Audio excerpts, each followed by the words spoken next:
Ya kalau terdakwa kan emang selalu berkasus, selalu itu tuduhannya kepada aparat kan. Ingat nggak pada saat dulu dia berkasus di Serang, ya tuduhannya itu juga kan. Sama, jadi kalau saya melihat upaya-upaya terdakwa untuk membela diri yang menurut saya juga harusnya nggak begini ya, ya saya udah bisa tebak lah gimana nanti kan kalau terdakwa, karena ini bukan pertama kali ya terjadi kalau dia menuduh aparat seperti itu. Artinya sebagai satu orang yang pernah dekat bertahun-tahun dengan Nikita, Kak Fitri melihat bahwa itu strateginya dia ya? Strategi.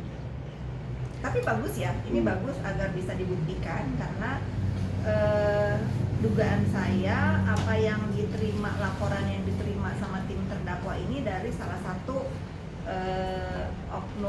bukan oknum ya, dari salah satu yang terinspirasi juga dari ulah-ulah pemerasan di dunia maya ini, karena ada satu orang memang sebelum ini tersebar itu dia menawarkan dulu ke saya dengan meminta imbalan ke Dr. Reza gitu.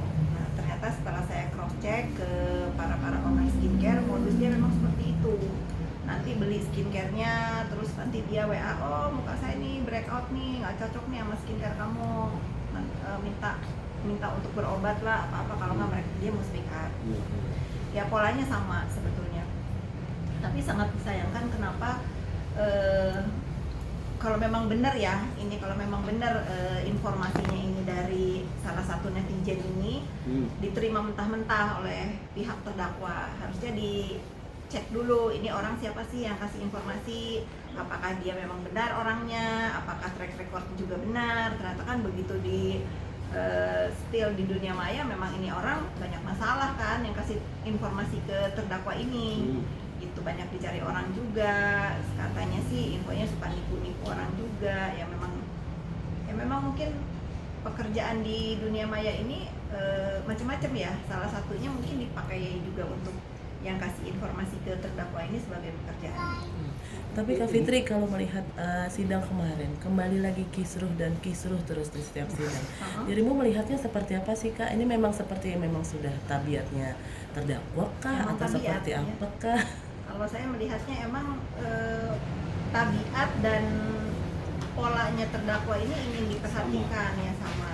Jadi sangat disayangkan juga, betul kata Bang Hotman Paris kan, fokus saja kepada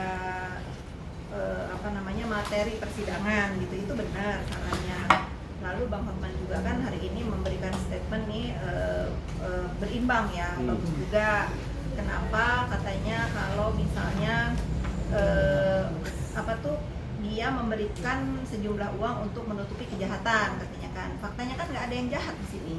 Faktanya kan produknya Dr. Reza nggak ada yang bermasalah, nggak ada yang ditarik BPOM, nggak ada yang hanya produk yang dipakai untuk treatment di salonnya memang yang bermasalah. Tapi kan itu sudah dijawab ya, bukan satu kejahatan. Jadi menurut aku nih Bang Hotman mohon izin karena saya ada di sana, ya tidak ada pemberian uang dari Dr. Reza itu untuk menutupi kejahatan. Yang ada dia memberikan uang itu karena takut dicemarkan, dirusak kredibilitasnya sebagai seorang dokter. Ancamannya itu.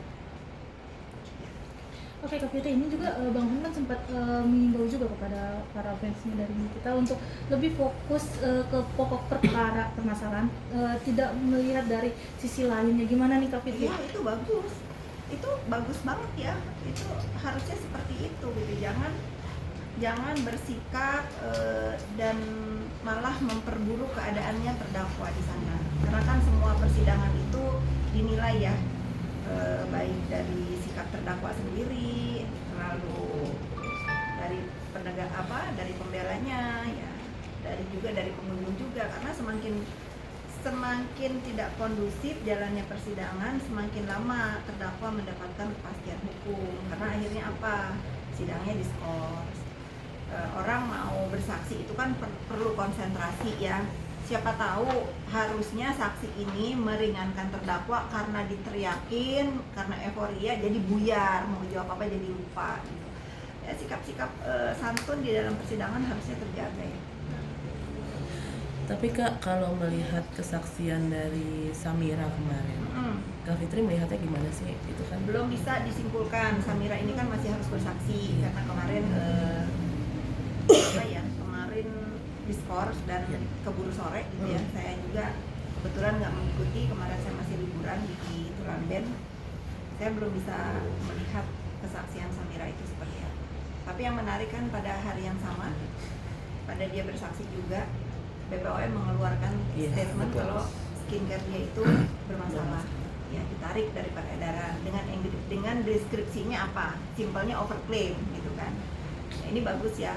Saya menilai BPOM ini sangat fair karena sebelumnya pada saat 2 minggu lalu juga kan ada mengeluarkan brand-brand skincare, walaupun itu bukan brandnya Dr. Reza, tetapi itu yang dipermasalahkan oleh terdakwa. Itu fair BPOM. berarti bisa dibilang dengan adanya sidang ini pergerakan BPOM makin cepet ya Kak, maksudnya? Nah, iya, harusnya BPOM jangan berhenti di sini ya, gitu. Saya juga akhirnya mau nggak mau mengamati ya langkah BPOM ini seperti apa sih. Jangan cuma diumumkan, terus tindak lanjutnya apa nih, gitu ya. Harus adil juga ya. Oh, Kak Fitri, ini kan mengenai audio rekaman yang bisa dibilang saat ini sudah beredar di sosial media. Bahkan ada yang melaporkan dengan Ibu Heni. Itu bukan suara ibu saya, itu sudah itu anak itu udah ngancem-ngancem Dokter Reza itu udah dari bulan, sebentar ya saya lihat ya,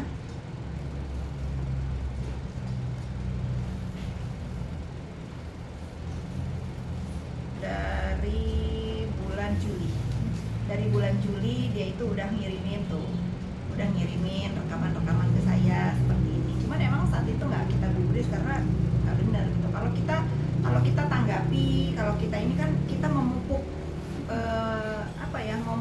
membiarkan kriminal dunia maya ini semakin banyak gitu ya, makanya udah abaikan saja. Nah mungkin itu dia menjual informasinya ke pihak terdakwa ya ditelan bulan-bulan gitu. Saya meyakini itu bukan suaranya Bu Heni Sandra, jauh.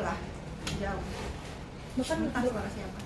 beberapa pakar hukum juga melihat dari rekaman audio yang sempat tersebar itu bisa jadi bumerang untuk si Iya, kita itu juga. akan menjadi bumerang, bukan bisa jadi sih. Menurut saya akan jadi bumerang karena akhirnya kan pihak yang dirugikan pasti melaporkan ke pihak berwajib juga kalau ini tidak terbukti ya. Dan ini untuk yang memberikan informasi kepada kubu terdakwa harus siap-siap gitu, karena udah membuat onar lagi nih, menciptakan fitnah, menggiring opini sehingga menjadi terganggu jalannya persidangan. Dan saya akan bersaksi kalau ini dibawa ke jalur hukum. Kalau dari tanggapannya Bu Heni sendiri gimana nih Kak Ya Bu Fitri? Heni sih udah gimana ya, saya melihat orang-orang yang didoxing, yang dihancurkan bisnisnya ini udah kepada tahap berserah ya, biar tangan Tuhan yang